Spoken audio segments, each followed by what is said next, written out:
Okay, day number 12, Matthew chapter 7, verses 13 through 29.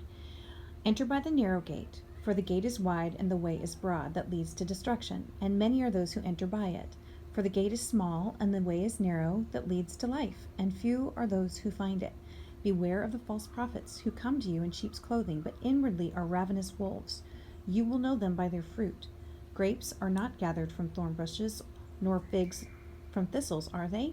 Even so, every good tree bears good fruit, but the bad tree bears bad fruit. A good tree cannot produce bad fruit, nor can a bad tree produce good fruit. Every tree that does not bear good fruit is cut down and thrown into the fire. So then, you will know them by their fruits. Not everyone who says to me, Lord, Lord, will enter the kingdom of heaven, but he who does the will of my Father who is in heaven. Many will say to me on that day, Lord, Lord, did we not prophesy in your name, and in your name cast out demons, and in your name perform many miracles? And then I will declare to them, I never knew you. Depart from me, for you practice lawlessness. Therefore, everyone who hears these words of mine and acts upon them may be compared to a wise man who built his house upon a rock.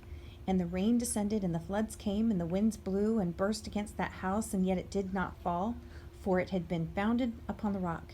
And everyone who hears these words of mine and does not act upon them will be like a foolish man who built his house upon the sand. And the rain descended, and the floods came, and the winds blew and burst against that house, and it fell, and great was its fall.